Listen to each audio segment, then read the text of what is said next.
ఓం శ్రీ మాత్రే నమః. ఛానల్లోకి స్వాగతమండి. మకర రాశి వారికి ఈ సమయంలో మీకు జరిగేది తెలిస్తే మీరు ఆశ్చర్యపోతారు.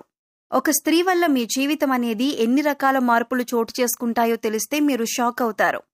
ఏంటి ఇంతగా మా జీవితాన్ని ఆ స్త్రీ ప్రభావితం చేసిందా అని ఆశ్చర్యపోతారు. అయితే ఆ స్త్రీని ఇంకా మా జీవితంలో ఉంచుకుంటే మాకింకా ఎన్ని నష్టాలు జరుగుతాయో అని తెలుసుకుంటే మీరు ఖచ్చితంగా షాక్ అవుతారు. అంతేకాదు ఈ సమయంలో మీరు చేసుకోవలసిన దేవతారాధన, అలాగే ప్రతికూల ఫలితాలను అనుకూలంగా మార్చుకోవటానికి చేయవలసినటువంటి పరిహారాల గురించి వివరంగా తెలుసుకుందాం. కాబట్టి మీరు ఎన్ని పనుల్లో ఉన్నా సరే మీరు ఈ వీడియోని ఎక్కడా కూడా స్కిప్ చేయకుండా చివరి వరకు చూడండి. అప్పుడే నేనేం చెబుతున్నానో మీకు పూర్తిగా అర్థమవుతుంది. అంతేకాదు మీ యొక్క తలరాతను, మీ యొక్క జీవితాన్ని మార్చేటటువంటి వీడియో కాబట్టి ఎక్కడా కూడా స్కిప్ చేయకుండా చూసినట్లయితే మీకు చక్కగా వివరంగా అర్థమవుతుంది. ముఖ్యంగా ఈ రాశి స్త్రీలు ఎవరైతే ఉంటారో వారికి చాలా బాగా ఉపయోగపడుతుంది. ఎందుకంటే ఈ రాశి వారి యొక్క మనస్తత్వం అనేది ఎలా ఉంటుందంటే వాళ్ళు చాలా ధైర్యంగా ఉంటారు, చాలా తెలివిగా ఉంటారు. కానీ ఒక్కొక్కసారి మీరు తీసుకునేటటువంటి నిర్ణయాలు కరెక్ట్ అనుకుంటూనే పొరపాటు పడతారు. ఎందుకంటే కొన్ని నిర్ణయాలనేవి హడావిడిగా తొందరపాటుతనంతో తీసుకుంటారు. ముఖ్యంగా కొంతమంది మనుషుల విషయంలో మీ యొక్క నిర్ణయాలనేవి సరిగ్గా ఉండకపోవచ్చు. అవి మీకే చివరికి ఎదురు దెబ్బ కొట్టేలాగా మీరు తీసుకున్న నిర్ణయాల వల్ల మీ యొక్క తలరాతలే మారిపోయేలాగా చాలా ఇబ్బందులు పడాల్సినటువంటి పరిస్థితి అనేది ఏర్పడుతుంది. ఈ వీడియో మీ కంటపడిందంటే ఇవాల్టి రోజున అది మీ యొక్క అదృష్టమనే చెప్పుకోవాలి. ఇది కలియుగం. దైవం ఎప్పుడూ కూడా దైవం రూపంలో వచ్చి మనకేదీ కూడా చెప్పరండి. ఏదో ఒక మాట రూపంలోనో, ఎవరో ఒకరి రూపంలోనో, ఏదో ఒక శక్తి రూపంలోనో మనకట్లా వచ్చి ప్రతిదీ కూడా సంకేతాల రూపంలో పంపిస్తారు. వాటిని గ్రహించగలిగి ఉపయోగించుకోగలిగినప్పుడు మనం ఇబ్బందులు, ఆటంకాలు, సమస్యలు వీటి నుంచి బయటపడగలుగుతాం. లేదు గమనించలేకపోతే ఆ నష్టాలనేవి జరుగుతూ ఉంటాయి. కాబట్టి ఈరోజు ఈ వీడియో కూడా మీకు అలాగే ఉపయోగపడుతుంది. కాబట్టి ఎక్కడా కూడా స్కిప్ చేయకుండా చివరి వరకు విని ఒక లైక్ ఇచ్చి సపోర్ట్ చేయండి. ఈ రాశివారు ఎవరైతే ఉన్నారో ముఖ్యంగా స్త్రీలు చాలా తెలివిగలవారని చెప్పొచ్చు. స్త్రీలు కావచ్చు, పురుషులు కావచ్చు, వీళ్ళు చాలా గొప్పగా ఉంటారన్నమాట. వీరు నలుగురిలో ఉన్నప్పటికీ కూడా వీరిని మనం ప్రత్యేకంగా కనిపెట్టవచ్చు.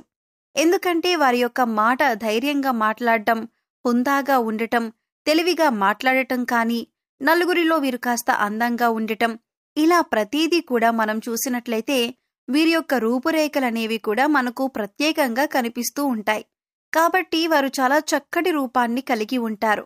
స్త్రీలు కూడా చక్కగా విశాలమైనటువంటి నుదురుతోటి, పెద్ద నేత్రాలతోటి చక్కగా చాలా బాగుంటారు. ఇక వీరు ప్రతి విషయంలో 1కి 4 సార్లు ఆలోచించి నిర్ణయాలనేవి తీసుకుంటూ ఉంటారు. ఏ విషయంలో కూడా తొందరపాటు అనేది వీరికి ఉండదు.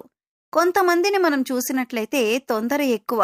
కొంతమందిని మనం గమనిస్తే చిన్న వయసు వాళ్ళు కూడా చాలా నిదానంగా ఆలోచించి 1కి 4 సార్లు ఏదైనా ఒక నిర్ణయం తీసుకునేటప్పుడు నిర్ణయాలు తీసుకుంటూ ఉంటారు.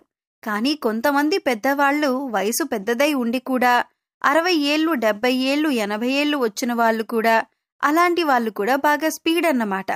వాళ్ళు ఏదైనా సరే, వాళ్ళు ఏదైనా అనుకుంటే వెంటనే అయిపోవాలి. అసలు కొంచెం కూడా ఆలోచించేంత టైం కూడా వాళ్ళు తీసుకోలేరు. అలాంటి వాటి వల్ల, అలాంటి తొందర వల్ల ఏంటంటే జీవితాలే తల్లకిందులైపోతూ ఉంటాయన్నమాట. అలాగే ఈ రాశి వాళ్ళు తొందరపాటు నిర్ణయాలనేవి తీసుకోరు. ఏదైనా సరే 1కి 4 సార్లు ఆలోచించి నిర్ణయం అనేది తీసుకుంటారు. అయితే మరి ఆలోచించి నిర్ణయం తీసుకోవటం వలన ప్రతి నిర్ణయం కూడా మనకు అనుకూలంగా ఉంటుందా అని అనుకుంటే అది దైవ నిర్ణయం అనే చెప్పుకోవాలి. మనం ఏదైనా ఒక విషయంలో నిర్ణయం తీసుకునేటప్పుడు ఆలోచిస్తాం. కాకపోతే అది కలిసి వస్తుందా లేకపోతే ఫెయిల్ అయిపోతుందా అనేది మన చేతుల్లో ఏమీ ఉండదు. అది దైవ నిర్ణయం. ప్రయత్నం మాత్రం మన వంతు. ఈ రాశిలో ఉన్నటువంటి స్త్రీలు ఒక పురుషుని విషయంలో, అంటే మీరు ప్రేమించే అబ్బాయి విషయంలో కావచ్చు, లేకపోతే మీరు నమ్మిన వ్యక్తి విషయంలో కావచ్చు, ఆ యొక్క పురుషుని విషయంలో మీరు నిర్ణయం ఎలా ఉంది అని అంటే అప్ అండ్ డౌన్స్ జరుగుతూ ఉంటున్నాయి. అలా మీరు తీసుకునే నిర్ణయాలనేవి ఒక్కొక్కసారి అవి మీకే రివర్స్ అయినాయన్నమాట.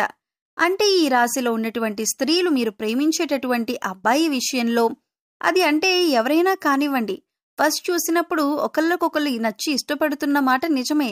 కాకపోతే కొన్నాళ్ళు వాళ్లతో కలిసిమెలిసి ట్రావెల్ చేసిన తర్వాత వారి యొక్క మాటలను బట్టి, వాళ్ళ యొక్క బిహేవియర్ని బట్టి, వాళ్ళ యొక్క ప్రవర్తనను బట్టి ఆ మనిషి ఏంటనేది అంచనా వేసుకోగలుగుతారు. కాబట్టి మీరీ విషయంలో జాగ్రత్త పడండి. గతం ఏదైతే ఉందో అది అయిపోయింది. మనం గతాన్ని మార్చలేం. భవిష్యత్ అనేది కూడా మన చేతుల్లో ఉండదు. ఇక ముఖ్యమైన విషయం ఏంటంటే, మీరు ఏదైనా రిలేషన్షిప్లోకి వెళ్లే ముందు దయచేసి అలాంటి బంధం అవసరమా కాదా అనేది ఒకసారి మీరు కూడా ఆలోచించుకోండి. ఆలోచించుకొని మీరు నిర్ణయం తీసుకోండి. ఎందుకంటే ఆలోచించుకుంటే అసలు ఏంటనేది మీ మనసుకే అర్థమవుతుంది. మీరు ఎన్నిసార్లు బాధపడ్డారో ఆ వ్యక్తి యొక్క మాటల వల్ల, ఆ వ్యక్తి యొక్క ప్రవర్తన వల్ల, ఆ వ్యక్తి ప్రతిసారి కూడా అవాయిడ్ చేయటం, ఇలాంటి వాటి వల్ల ఎన్నిసార్లు బాధపడ్డారో. ఇలాంటి బంధం అవసరమా అనేది మీరు కూడా ఒకసారి ఆలోచించుకొని నిర్ణయం అనేది తీసుకోండి. తీసుకుంటే అది మీ భవిష్యత్తుకి ఉపయోగపడుతుంది. కాబట్టి ఈ సమయంలో మీరు కాస్త ఎదుటివారితో మాట్లాడేటప్పుడు కానీ ఎవరినైనా సరే ఈజీగా నమ్మకండి. మీ తెలివితేటలు ఏవైతే ఉన్నాయో అవి మీరు సొంతంగా మీరు ఉపయోగించుకోండి. ఒక్కొక్కసారి కొంచెం అటు ఇటు ఫ్రెండ్స్ మాట, వాళ్ళ మాట, వీళ్ళ మాట విని కొంచెం దెబ్బతింటూ ఉంటున్నారు. కాబట్టి నిర్ణయాలు ఏదైనా సరే మీరే 1కి 4 సార్లు ఆలోచించి నిర్ణయాలు తీసుకోండి. ఎవ్వరినీ కూడా నమ్మొద్దు. ఏ విషయంలోనైనా జాగ్రత్త అనేది తప్పనిసరి. ప్రతి విషయం, ప్రతి పర్సనల్ విషయాలను ఎవ్వరికీ కూడా షేర్ చేసుకోవద్దు. ఇతరులని నమ్మే విషయంలో చాలా జాగ్రత్తగా ఉండండి. అలాగే ఈ రాశిలో ఉన్న పురుషులు కూడా మీ పక్కన ఉన్నటువంటి ఆ ఫ్రెండ్స్ తోటి, వాళ్లతోటి కూడా మీరు జాగ్రత్తగా ఉండటం వల్ల మీకు కూడా చాలా మంచి జరుగుతుంది. కాబట్టి ఈ గొప్ప విషయాలు తెలుసుకునే అవకాశం అనేది ఉంటుంది. డబ్బు పరంగా కలిసి వస్తుంది. చేసే వృత్తిలో, వ్యాపారాల్లో కలిసొస్తుంది. ధనం చేతికందుతుంది. కాకపోతే కొంచెం ఖర్చులు కూడా ఎక్కువగా ఉంటాయి. కాబట్టి వచ్చిన డబ్బు ఖర్చయ్యే అవకాశం ఉంటుంది. కొంచెం ఖర్చులను తగ్గించుకునేటట్లుగా ప్లాన్ అనేది చేసుకుంటే కొంచెం అప్పులు అలాంటివి తగ్గే అవకాశం ఉంటుంది. మీ యొక్క భవిష్యత్తు బాగుంటుంది. విద్యార్థులు ఎవరైతే ఉన్నారో విద్యార్థులకు కూడా బాగుంటుంది. మీకు కలిసొచ్చే అవకాశం అనేది ఉంటుంది. ఈ రాశివారు ఉదయం అంటే తెల్లవారుజామున చక్కగా స్నానం చేసిన తర్వాత మీరు సూర్యుడికి అర్ఘ్యం సమర్పించి చక్కగా నమస్కారం చేసుకోండి. సూర్యుడు మనకు కనిపించే ప్రత్యక్ష దైవం. మీకు బాగా కలిసి వస్తుంది. ఆ రోజంతా కూడా బ్రహ్మాండంగా ఉంటుంది.